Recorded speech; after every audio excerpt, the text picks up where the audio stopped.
This episode of Lex Out Loud is brought to you by the patrons of Starwalker Studios. Learn how you can support the show at lexstarwalker.com/support.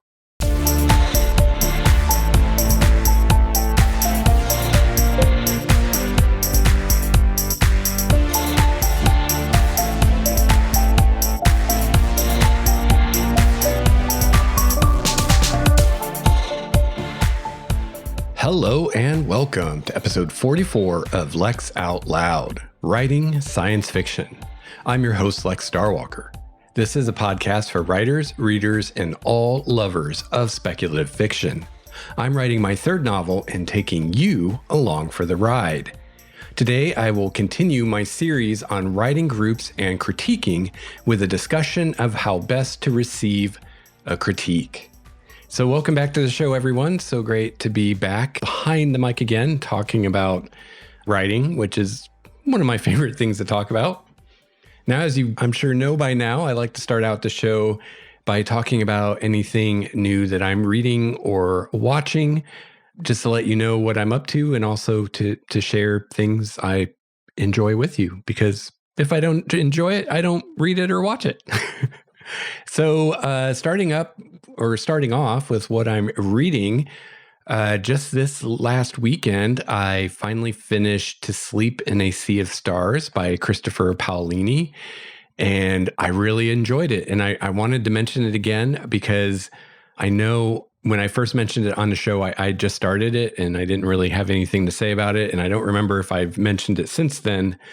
So now that I've finished it, I just wanted to mention it and say that I did really enjoy it. It's a great story.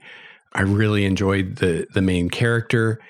And I don't know, maybe it's because I'm nearing the end of my book right now, but lately I've really been paying a lot of attention to endings. And for instance, the Stephen King book, Billy Summers, which I just finished not too long ago, had a fantastic ending. The Andy Weir book, Project Hail Mary, which I just read not that long ago, had a fantastic ending. And, you know, just a little side note there's all these people online, which I guess you always have these people, but there's a lot of people, it seems like, who think that Project Hail Mary needs a sequel or would benefit from a sequel, or, you know, the story wasn't done. And I completely disagree. I think Andy Weir ended that book perfectly. And yeah, we don't know everything, you know, that happens later, and I don't want to spoil anything, so I won't say more about that. But if you've read the book, then you probably know what I'm talking about. And when it ends, there are certain things that we don't know, you know, how certain things came out with certain people. But honestly, we don't need to know that. Sometimes it's nice when a story leaves a little something for the reader to decide for themselves. You know, we're given enough of an answer that we know the broad strokes of what happened. We don't know the specific details, but I don't think we need, and I certainly don't want, a sequel just about that. I don't think that would be a very good story. I'm not too worried about it because I've heard quite a few interviews with Andy Weir, and it definitely seems like he has a very good sense for himself of what he considers a good story and what not. And he's started books before and stopped doing them because he didn't think it was working. So I have complete confidence that he would only do a sequel to that book if he really felt it was going to be a good story and it needed to be done. But yeah, it just surprises me that there are so many people that think there should be a sequel. Now I understand if people just want a sequel just because they really like the story and they don't want it to end. That's how I am with every story that I really like. But that's different from saying that it needs a sequel or it should have one or it would benefit from one, because I don't think it would. I think if Andy Weir turned around and gave these people what they were asking for, not necessarily what they want, but what they're asking for, what they think they want, and he did the sequel, I don't think it'd be that great. And I think people would think it wasn't that great, and then they would complain about it. So yeah, you know, trust the artist to know what they're doing, I guess. So Billy Summers also had an excellent ending. I really liked the way that book ended. And To Sleep in a Sea of Stars has a great ending.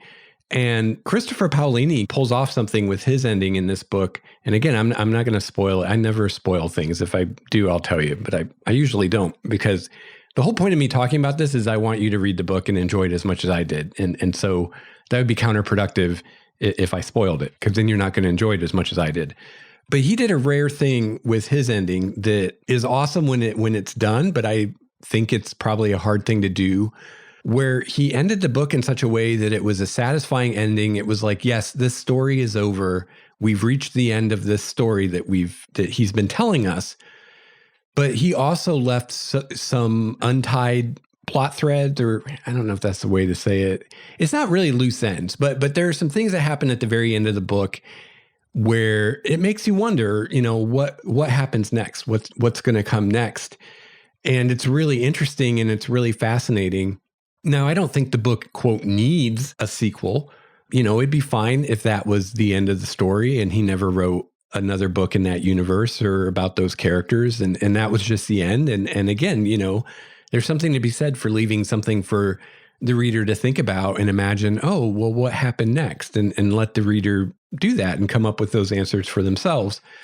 But on the other hand, he could do a sequel and he could pick up the story exactly where he left off and keep going. And I at least would be totally on board for that. I would be very eager to read that book. And I think a lot of people would be. Pretty much anybody who enjoyed To Sleep in a Sea of Stars, I think would be eager to read that book. And if you've read the book, then you know what I'm talking about. We get a sense of the story that's coming next after this story. We just don't know if that's a story that Christopher Paolini is going to tell us someday, or if it's going to be left to our imaginations. But I really like the way he ended it, in that it could go either way and it would be fine either way. If he never wrote another book and that was the end, that would be totally fine. But on the other hand, if he did do the sequel, that would be awesome. And I think a lot of people, myself included, would be really excited about that. I think the only way he could really go wrong, and that's not the best way to say it, it wouldn't be wrong, but I think the only thing that he could do that would really maybe disappoint a lot of people is if he wrote another book in the series or in the universe and it was about something completely different. And at least speaking for myself, that would be a huge disappointment if I saw, there was going to be a new fractal verse. My first hope and assumption would be that it would be picking up this story where it left off with these characters and specifically a few of the specific characters. I don't want to say more. I don't want to spoil anything. So that would be my hope and my assumption if I heard there was another book coming out. So if I then found out it was a book in that universe, but it was completely different characters and completely unrelated to where we ended the first book, I would be really disappointed. So, I do hope if he does do another Fractalverse book, which I think he will, I hope that's what he does. But we'll see. But like I said, either way, if it ends the way it does, it'll be fine and it's great. And, one of my metrics that I use for whether a movie or a TV show or a book is really good, or whether I think it's really good, is once I've finished it and I've walked away from it, how much do I still think about it? How often do I find myself thinking about it? And how long does that last? So when a movie or a TV show or a book kind of sticks with me after I'm done with it and I keep thinking about it for a good amount of time afterwards, that to me those are my favorite stories that really stay with me. And this is one of those stories. I find myself thinking about the main character a lot and some of the other characters in the story. And I find myself wondering what is going to come next and where are things going to go. And I think if he wrote that book or books, I think it could easily be a series of books that they would be really interesting and a really fun story. And again, something I would be very excited to read. But in the meantime, it's fun to think about and fantasize about, well, how could this go? Where could things go? And yeah, it's really sticking with me. Billy Summers did that for me. Artemis did that for me. Project Hail Mary did that for me. Movies that have done that are fewer and farther between. I mentioned Inception a lot on the show. And one movie, I think I've once or twice on the show mentioned how there have been so few movies in recent years that really stuck with me and I really enjoyed. And I always mention Inception. And one that I keep forgetting to mention that is a movie like that is Interstellar. I really enjoyed that movie. I wasn't a huge fan of how it ended. It got a little too into fantasy there at the end. But other than that, I really enjoyed the movie and it was just some straight up amazing sci-fi. And I really liked it. So yeah, I wanted to mention that because for some reason I keep forgetting to mention it. So yeah, To Sleep in a Sea of Stars. If you haven't read it, I highly recommend it. If you don't recognize the name, he wrote the Aragon series, which is a YA fantasy series. I have not actually read that or seen the movie, but this is adult sci-fi. So I would assume it's very different from those books. I don't know. I haven't read those books, but I would say if you're someone who maybe read those books or tried to read those books and didn't care for them, I'd still give this a shot because it's a totally different thing. And also he's been writing a lot longer now. I believe he started Aragon when he was 15 and published it when he was 19. And I think he's in his 30s now. So he's had a lot of time writing since the beginning. So I'm sure he's grown a lot as a writer. I just say that because I have, like I said, I haven't read the books at all. I've never even tried them. By the time they kind of got popular, I was kind of over fantasy at that point. As far as new fantasy, I think I was still reading The Wheel of Time at that point, but I was kind of done with new fantasy by then. And also it was YA, so I wasn't really interested. But I have heard comments from people who, for whatever reason, and I don't even know why, I don't remember, but I have heard comments from people who didn't like those books. And I have seen some comments of people who just kind of assume because they didn't like those books that they wouldn't like this book. And I don't think that's fair. Because first of all, those were YA and this is adult. Second of all, they were fantasy. This is sci-fi. And third, I mean, if he's changed as much between 19 and 30 something as I did, he's a completely different person now. So yeah, I don't think that's fair to do that. So give it a try. And if you would like to do so, I will have it linked in the show notes. If you want to get a physical or ebook copy on Amazon, you can use my Amazon referral link in the show notes and help me out if you use that. Or if you'd like to try the Audible version, there is an Audible version of the book. I have a free 30-day trial to Audible that you can use and try out To Sleep in the Sea of Stars. I'll have that linked in the show notes as well. But it's simply audibletrial.com/LOL. So appreciate anyone who uses my Audible trial or my Amazon referral link. Now, another book I just got and just started reading is the Chicago Manual of Style. Now, this is a grammar book, and it's a big one. It's over 1,000 pages long. I think it's 1,100 something pages long. It's huge. It's a nice doorstop for you. But I'm a bit of a grammar nerd, and I like to know what I'm talking about.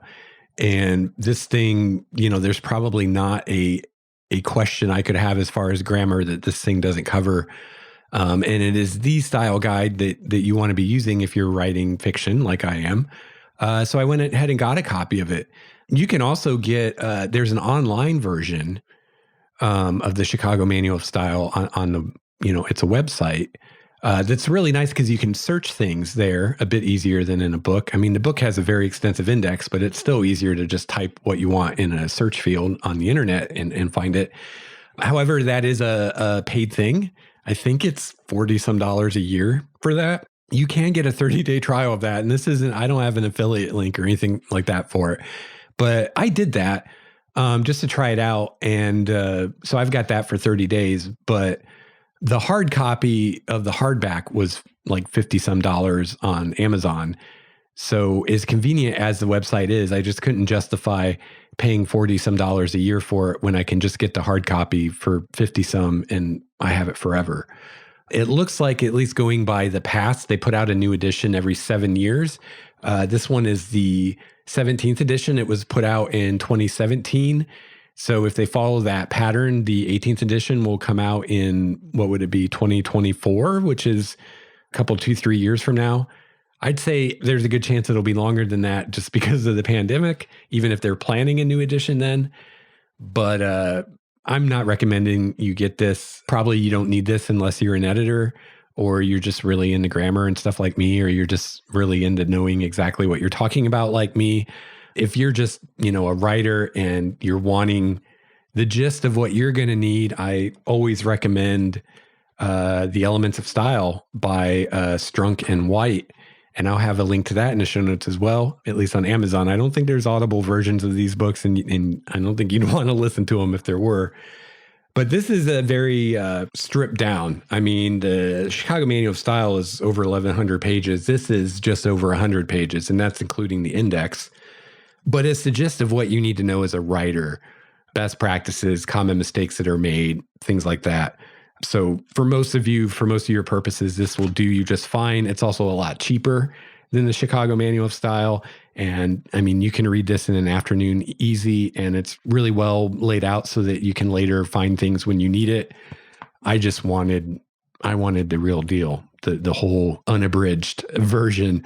But yeah, Elements of Style is amazing. I have the 4th edition, and I'll have that linked in the show notes too. It's a lot cheaper. I think it's like $10. It might be less than $10. Let's see, the cover price, I got it right here, is $9.99 in the US, $12.99 Canada. So yeah, it's pretty inexpensive compared to the Chicago Manual of Style, and it's probably even cheaper than that if you get it on Amazon. But I highly recommend Elements of Style. So yeah, that's what I've been reading. As far as what I've been watching, just started the new Dexter New Blood. I'm a huge fan of the original Dexter series. That was some amazing television. At the time of recording this, the first episode is out. I just saw the first episode, and yeah, it was fine. I do feel like a little of the magic has been lost somehow. It did seem a little, I don't know, some of the things that I think were supposed to be surprises were like really obvious, and I saw them coming a mile away. But it was the first episode. So a lot of times, there are a lot of great shows that the first episode wasn't all that. There's nothing really wrong with it. It just, it was okay.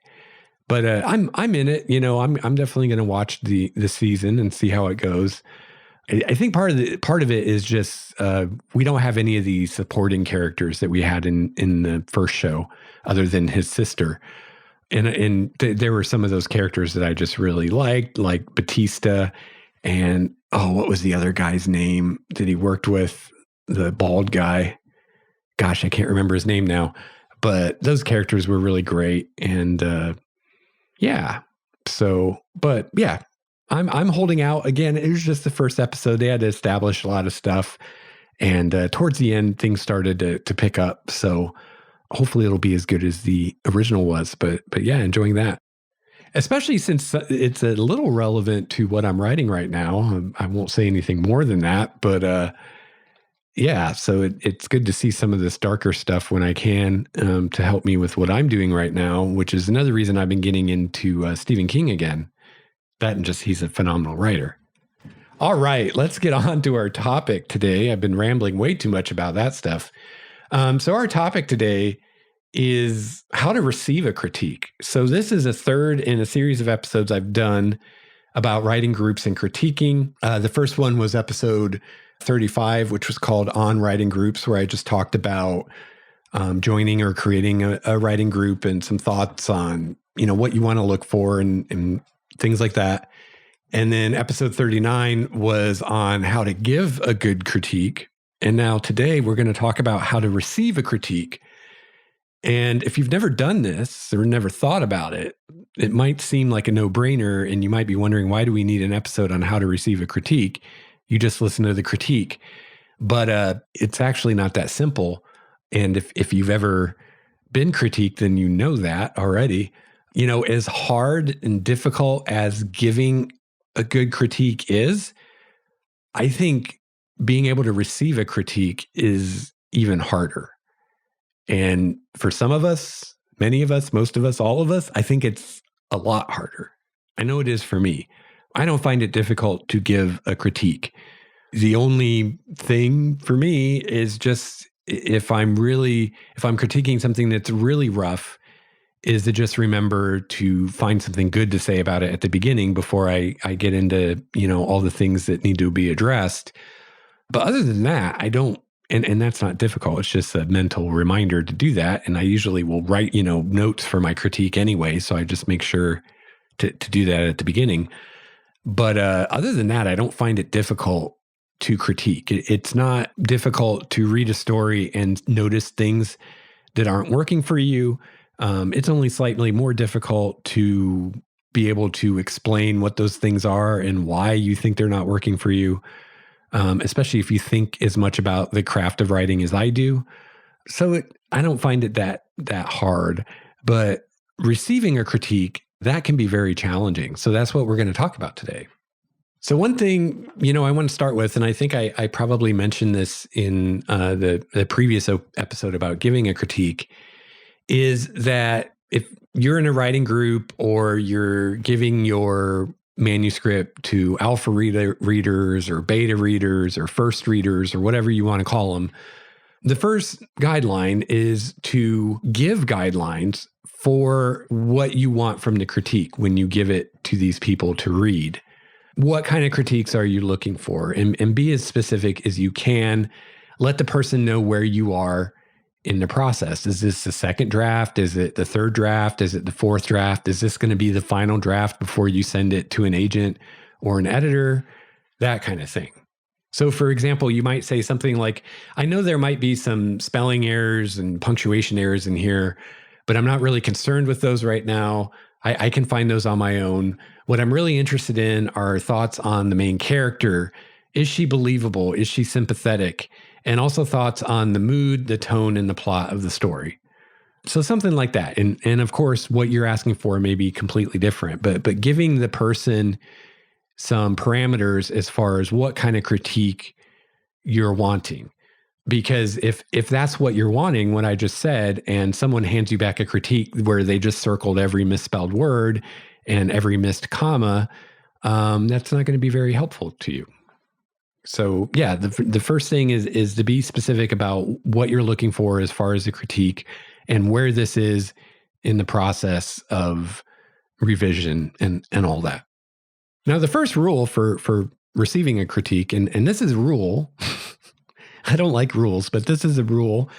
And, like a lot of the things I do on here, this is best practices. So you can ignore it, but ignore it at your peril. But the first rule is you're not allowed to argue. Usually the best response to any verbal critiques that are given to you is a sincere thank you. And that's it. Don't defend the work. Don't argue with them about why you think they're wrong, about what they're saying is a problem.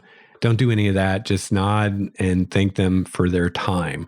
Keep in mind, when this book goes out into the wild and people are reading it, you can't sit, behind the reader's shoulder and explain things to them or argue things to them or defend things to them. It has to stand on its own. So that's one good reason not to argue when someone is critiquing you. Also remember, this person not only took their precious time to read your early, probably imperfect, unpolished draft, but they also hopefully took time thinking about it and thinking about how they'd communicate their thoughts and impressions to you. So they spent a good amount of time trying to help you out here. So you owe them some respect and gratitude. They're also taking their time to give you the actual critique. And that can sometimes feel a little confrontational until you're used to it and you're with people that you're comfortable with and you've done this before. So, a lot of times giving someone a critique isn't easy to do. So this person is kind of going out on a limb for you quite a bit, both in the time that they're taking to do it and also just, they might be enduring some discomfort or whatever to give you this critique. So, keep that in mind and respect their time and respect that they're helping you out or trying to. So you're not allowed to argue. The best thing is just say thank you. Another possible response you can give, other than to say thank you, is to ask for clarification if you need it. But this can be hard. This can be tough because it's so easy to start arguing or trying to defend what you did. And you might start out thinking you're just asking for clarification, but you end up arguing or defending, or you might think that you're asking for clarification, but you really are just defending what you did. Again, remember, when the book's published, you can't sit with the reader and explain and defend things. It has to stand on its own.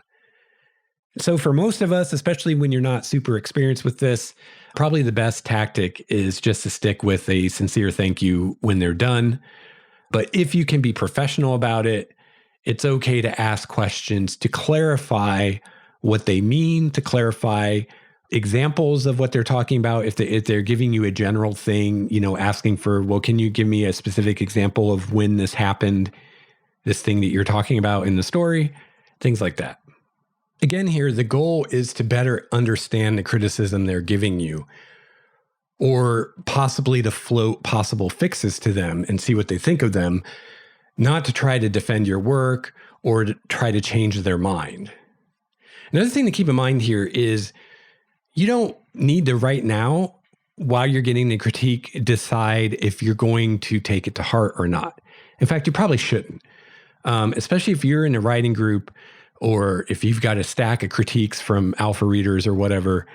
You're going to be getting a number of critiques. So it's best, I think, to just take it in right now and wait until you've received all the critiques and give yourself to think about it think about what everyone said before you start worrying about, okay, which of these things am I going to concern myself with and which am I going to maybe not concern myself with? So don't worry about making that decision right now.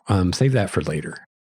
So an example of how you could ask for a clarification is you might say something like, you said this scene with character A really didn't work for you. What if she said X instead of Y? Would that solve the problem for you or not? So I'm not trying to explain why the critiquer is wrong in saying this didn't work or trying to explain what I meant by it. What I'm doing is I'm trying to better understand what's going on here, what went wrong, and also maybe I have an idea of, well, what if I did this instead? Do you think that would help? So that's very different than arguing or defending.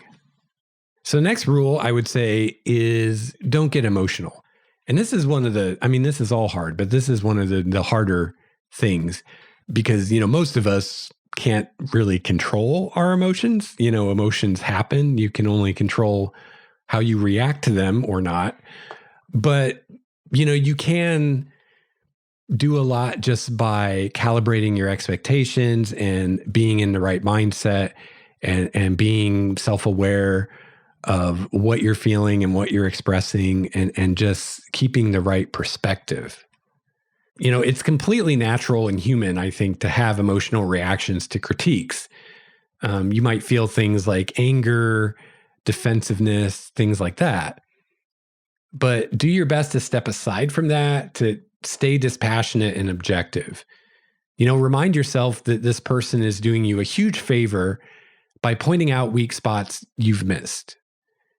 Keep your mouth shut and do your best to keep a pleasant expression on your face. Try not to scowl at them.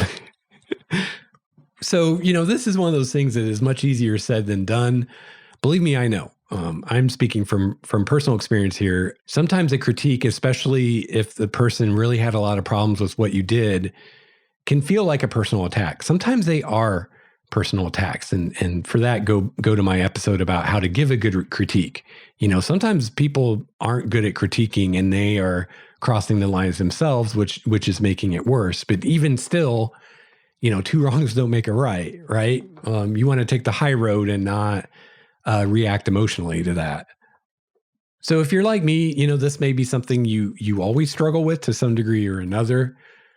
Getting critiqued, especially in a group, and especially when there are, again, a lot of problems that people are having with what you wrote, especially if everyone's having numerous problems, it can feel a lot like when all the kids in school are ganging up on you and making fun of you. So just remind yourself that that's not what's happening. And if that is what's happening, you probably want to find a different writing group or different alpha readers or whatever, because it's not what you're looking for. So the best advice I can give in these situations is to just breathe, take long, slow, steady breaths, don't hyperventilate, and just remind yourself again that these people are trying to help you. And again, if that isn't the case, if they're not being helpful, if they're being mean or whatever, then find different people to critique you. All right, so up to now we've kind of been just talking about kind of our demeanor while we're getting critiqued and how we're going to respond or not respond to those critiques. So now I want to talk about something a little different and say that you should take all critiques that you get with a grain of salt. All critiques, all critics are not created equal. Some people just aren't very good at giving critiques. Some people are great at it. Some people have good days and bad days. Not all criticisms are equally valid. You may, for instance, be writing a science fiction book And maybe in your writing group, you have someone who hates science fiction, which, I would say is probably not a great fit.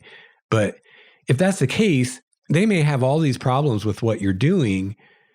And there's really nothing wrong with what you're doing. The issue is they just don't like science fiction. And so that's why they don't like what you're doing. So in that instance, their criticism isn't really helpful, right? So you don't want to take what they're saying to heart and try to make changes to satisfy them because, it's not coming from the right place, the criticism they're giving you. No book can be for everyone. No book is for everyone. Sometimes your book just isn't going to be for a given critic or a given reader, and they're just not going to like it because of what it is or how you wrote it. And, this person critiquing you, maybe the book's just not for them, and they may not have the self-awareness to realize this. So they may tear your book apart when there may not be a problem with the book at all. It's just not for them. So keep an eye out for that. Sometimes the story just may not be for that person, and there's nothing wrong with it at all. But, if they're going on and on about all these problems they see, they may not really be relevant to you. The last writing group I was in, I was writing my last novel, Dawn of Endless Night, which was an urban fantasy. And there were some people in the group that just, that wasn't their cup of tea. They didn't care for urban fantasy. And, I'm writing this story about vampires and they just, they didn't like that kind of thing.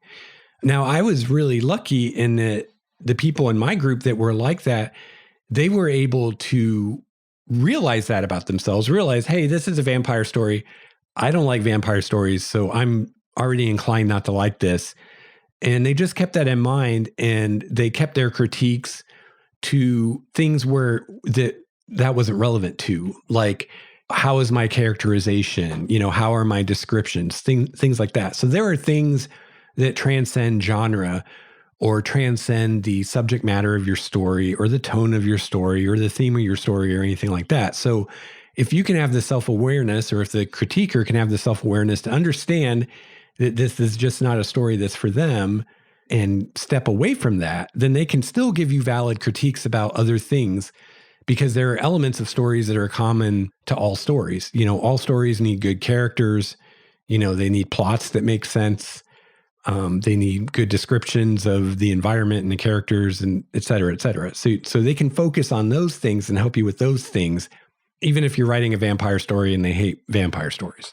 Also, when it comes to critiques, a lot of the stuff is subjective, which is to say there's not necessarily a right or wrong answer. Now, there are certain things like, whether or not you use a serial comma, or whether or not you capitalize a certain word, or how you spell a certain word, that it is objective. There is a right and a wrong answer. So those things are pretty cut and dry, like if you're spelling gray wrong. But there are other things that are not just objective, this is right or wrong. It's more a thing of taste. It's a thing of style, and it's subjective. And one person may hate this thing you're doing, and another person may love it. So, that's an instance where you're going to have to decide what you think and what you want to do about this critique, whether it's something you want to take to heart and try to address, or whether it's just a stylistic choice that you're making and you're not going to change it, even though this person doesn't like it. So an example of this is maybe you have someone in your group that just really hates first person point of view, and your story is written in first person. And so a lot of what they're critiquing about your story or not liking about your story is really comes down to the fact that it's in first person and they don't like that. So, they still may give you some useful critiques, but you're going to want to keep that in mind and be asking yourself, okay, is this not working for them because there's actually something wrong with it, or because they just don't like first person? Another example is you might have a person who just doesn't like any kind of graphic scene in a book, whether it's violence or sex or whatever. And, if you're writing a horror novel and you have someone that just really doesn't like graphic violence in a book, their criticisms of that, you may want to take with a grain of salt, because usually the horror genre has some graphic violence in it. So it's not in and of itself bad if your book has that. Now, maybe they might give you some insight into the execution, how you're doing that, and maybe they have some criticisms that can lead you to finding a better way to write it that will be more approachable for more people. But, these are just things you got to keep in mind. I mean, at the end of the day, it's your story and it's your call what you're going to do with these critiques that you get. People can also have other hangups, prejudices, biases, etc., that affect their experience and may dilute the usefulness of their criticisms, especially if they're not really aware of them consciously. For instance, you might have a given reader who's prejudiced against gay people, whether they realize it or will admit it or not. And so they're going to be negatively inclined toward your gay main character just because they're gay, or toward your story just because you have a gay character in it. And this may lead them to react in ways that they wouldn't otherwise. So, if you realize this about this person, then, keep that in mind when it comes to their critiques. And again, and I talk about this more in the episode on writing groups, but, ideally you want to find a writing group with people who are fairly compatible with what you're writing and what you're trying to do. And try to avoid these kinds of people where they have these hangups that are going to be getting in the way of actually critiquing the work. So, at the end of the day, it's a tricky thing. You want to keep an open mind to criticisms because a lot of times our initial instinct is going to be defensive and to reject the criticism and to think that what we're doing is fine. So you definitely want to fight that tendency and really ask yourself if the criticism is valid and really consider it. But on the other hand, not every criticism is valid. So you also need to be able to ask yourself if it's valid, if it's relevant to the story and what you're trying to do, or if maybe it's a thing of this story just isn't for this person for some reason. Another kind of aspect of this, or another trick here, is to think about who is your target audience, who is your ideal reader, who is this book for, and does this critic match that or not? If this person is very different from your target audience, then that may be the source of a lot of the issues they're having with what you're doing. For instance, if you're writing a YA urban fantasy romance and your target audience is teenagers, and this person is, middle-aged adult who doesn't really care for romance or urban fantasy, they may have a lot of issues with the book that aren't really, there's a problem with the book. It's just that's not their kind of book. Where if you were talking to someone that was in your target demographic as a reader, they might think it was fine or even think it was great. Now we're getting into really dangerous territory, especially if you're a newer writer like I am. Be really careful here. But sometimes you have to reject a criticism because you know what you're doing. You're ultimately the best expert on your story. And maybe the criticism you're getting is in error because of things that will happen later in the story that the critic doesn't know about. Or maybe you just disagree with them. Again, not every book is for every person. Sometimes you have to have faith in yourself that you know what you're doing and you have a vision for this and stick with it. But again, be really careful with this, because in my experience in writing groups, I'd say for every writer I saw who was being criticized about something in their book and they knew what they were doing and they didn't address the criticism and it turned out to be awesome, for every one of those, there's like 10 writers who just weren't listening and really should be making these changes, and they didn't know what they were doing, or it wasn't as great as they thought it was. This can be the Dunning-Kruger effect, especially if you're fairly new to writing and you don't know enough to know how much you don't know. So be careful.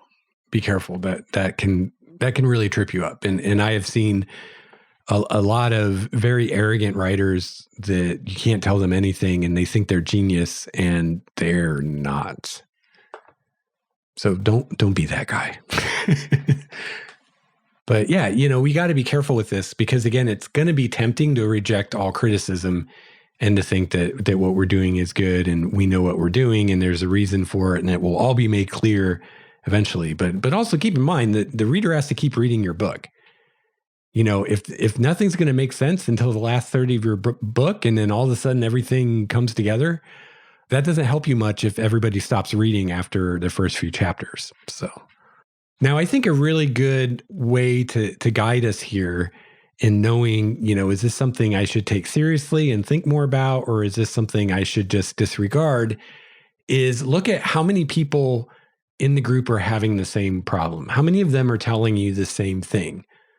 If you have 10 people in your writing group and only one or two of them are taking issue with something, then maybe it's a thing of taste. Maybe it's something you can choose to ignore, and you can kind of lean more that way if it's really something you don't want to change. On the other hand, if most or all of the members are having the same problems or saying the same things, then you owe it to yourself to take a long, hard look at it, even if you initially disagree with what they're saying. At the end of the day, it's your story. You have the right to reject any and all criticisms. It's your story. But just remember why we're doing this in the first place, to get other pairs of eyes on our work. I am so close to this book I'm writing and working on it day after day for so long that there's going to be blind spots. There's going to be things that are wrong with it that I just don't see, things that aren't there that I swear are there, stuff like that. And there's no way to avoid that. There could be something in the setting, for instance, that you think you've established, that you think you've explained, but you never actually did it. Or maybe you did, but then you cut that section out and didn't realize you cut out the one time you'd explained that thing. Another reader is going to catch things like that you might never catch. So just remember why we're doing this and keep that in mind. And then finally, my last piece of advice for, receiving a critique with grace and dignity is to thank the critiquer when they're done. Give them a genuine, thank you. Thank you for your time. Thank you for reading this. Thank you for giving me your thoughts. I really appreciate it. Even if the critique wasn't ultimately helpful to you, or you don't think it will be, even if you don't think you're going to make any changes or improvements to the book because of it, they still took a lot of their time and effort to critique it for you, and you owe them your gratitude. Also, the critique may end up being more valuable to you than you realize at that moment, once you have more time to think about it and sleep on it and things like that. And that's definitely happened to me, where at the time I was getting a critique, I was kind of like, yeah, I don't find this very helpful. I don't think this person is right. I think what I did was okay.